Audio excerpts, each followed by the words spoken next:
Hey everybody, this is D Hunter, bringing another action figure diorama review. Today, we're going to look at the Fext System 112 scale street scene diorama. These are versions C and D. I got versions A and B a long time ago, and I like them. These are going to be some great additions to my overall action figure city. A little street, a little background, should be nice. I believe A and B fit in together. C and D should be able to fit in with those. In this video, we'll take a look at the diorama, we'll take a look at the assembly, and we'll check out a wide variety of different action figures from various companies and see what fits in there both scale and style-wise. Let's go and check out the packaging.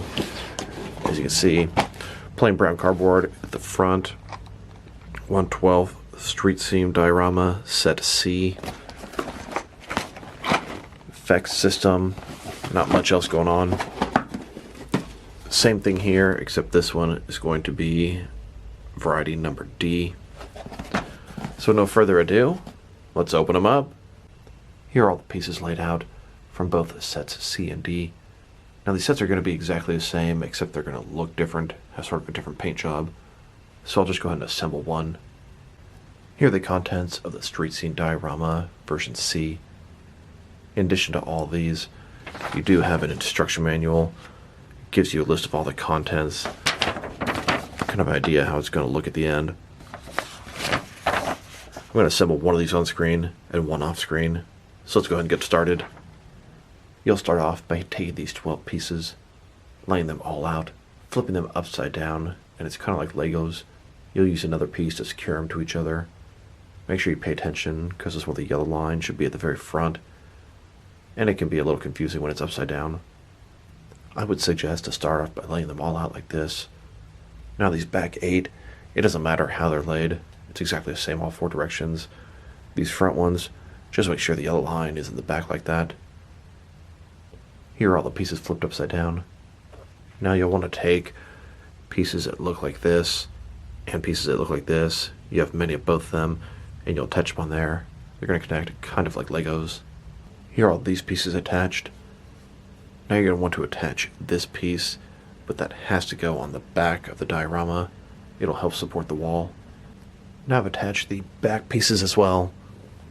Take this thing, flip it over, and now I do notice it kind of curled up just a little bit. I don't recall it being too bad when you add the wall there. This is how it's going to look at this point. It's already a very nice little street scene. It could be useful just like this, but it gets even better. Now you take these 4 back wall pieces, lay them out, make sure you have them in the right order. You can tell the sort of stains or damage in the background. It'll line up properly. Then you'll take some of these pieces and some of these pieces, attach them on the back. You'll want to flip these over, and don't forget, don't just flip each one individually. They'll be in the backwards order at that point. Then you'll attach these pieces and the other, just like in the instructions. Now I've attached these 3 pieces on the back. Next to attach the little square pieces. Here are the square pieces attached on either side in these 3 spots. And now your back wall should look about like this. Now you'll want to attach this back wall onto the floor piece here. It's going to stand upright like so. You'll take these back pieces here, attach with the bottom. It's going to end up standing up like this. Now the street scene diorama will look about like this, really starting to take some shape. Now you take these very small transparent pieces. There are 32 of them. You'll put them all over the sides here. That way you can add the next layer of floor on top there. Once you've attached all 32 of these transparent sort of pegs, it'll look like this. Next you'll attach these 8 floor pieces, 4 in the back, 4 in the front. The 4 with the gray part of the lip will go in the front here. Now that we've added these sidewalk pieces, it'll look like this. You've got sort of the street here, and then the brick sidewalk. Nice little street scene diorama. In addition to all that, this also fixed the curling of the playset. Everything's a lot more secure now. And that final part, you've got these 2 transparent clips. One will go here, one will go here. Then you'll attach the railing. Now the clips are in place, so is the railing, and here's the street scene diorama, complete. Now that's going to leave you with all these extra pieces that have not been used. Those are included in case you buy the railroad station. You can attach that to this and have a 3-story piece. Now that does require buying 2 additional sets to attach to this. So here's the street scene diorama, version C complete. Then version D complete, completely different back wall. Here both versions C and D together. The back walls don't really match, but it makes for a nice little street scene. Got a little strip there, long sidewalk, street, nice place for your action figures to walk. And the railing is customizable and interchangeable. You can put it at basically any place on the playset, put them together. But I think I'm going to put mine at both the first slot and the last slot, so the middle is completely unobstructed. Now I did mention having purchased both A, B, C, and D. I did a video on both A and B way back when. There will be a link in the description below. Here's a street scene diorama version A, and then version B. Back wall's different, a little more graffiti looking. Here's version C. The bottom's pretty much the same, back wall's different, and the railing is different. And finally, here's version D. And if you wanted to see how all 4 would look together, this is how they would look. Now the sidewalk pieces are not the same between A, B, and then C, D. I think they would look better just being groups of 2. And frankly, my review table is not big enough to accommodate all 4 of these. 3 sure, but no way for 4. I'm going to have a hard time working these in my action figure city.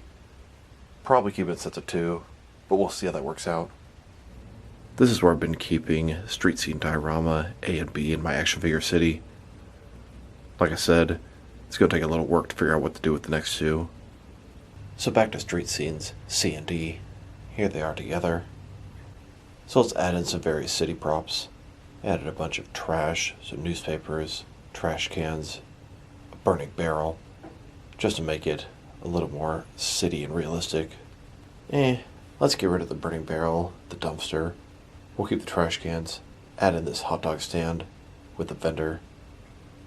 I went ahead and removed the railing and then added a bunch of guys. Here's a bunch of activity in the streets of Gotham City. Just a bunch of citizens and civilians going around doing their thing, traveling from one point to the other, socializing, getting a hot dog, just living their lives. That's some of my favorite action figure dioramas and figures. Regular looking characters to enhance my overall world building and city. Now I do feel like this thing is intended for some of these smaller 6-inch figures. I put a lot of 7-inch or 6.5-inch figures in front of you. They work out well, but it'd be nice if the back wall was just a little bit taller. Now let's check this thing out, next to some action figures from different various companies, to see how it fits in both scale and style-wise, in case you want to know which lines you can use it with. We'll start off the comparisons with some of the larger action figure lines I collect and work way smaller. In front of you, we have 3 figures from Jakks Pacific Wrestling, DST or Diamond Select Toys, and McFarlane Toys. These are all 7-inch scale figures, and they fit in pretty good here. Then, next to some DC Direct and DC Collectibles figures, some NECA figures, and some Mattel wrestling figures. And here are some Jazzwares AEW wrestling figures, some Mezco 112 collective figures, and some Mattel DC Universe Classics and Multiverse figures in this set. Then, next to some Mattel Jurassic Park figures, some Fext figures, and some Hasbro G.I. Joe Classified figures. And finally, next to some Hasbro Marvel Legends, some SH Figure Arts action figures, and some Jazzwares Fortnite figures. So overall, it's a pretty nice diorama. Yeah, I would definitely prefer if the back wall was about an inch taller. That would be about perfect. It has a nice, realistic look to it. I really like dioramas like this, just regular city displays that I can add to my overall action figure world. Right up my alley. There are a couple of the sidewalk pieces that pop off a little bit easily. They don't seem to be completely secure. I remember the old ones being a little bit more secure.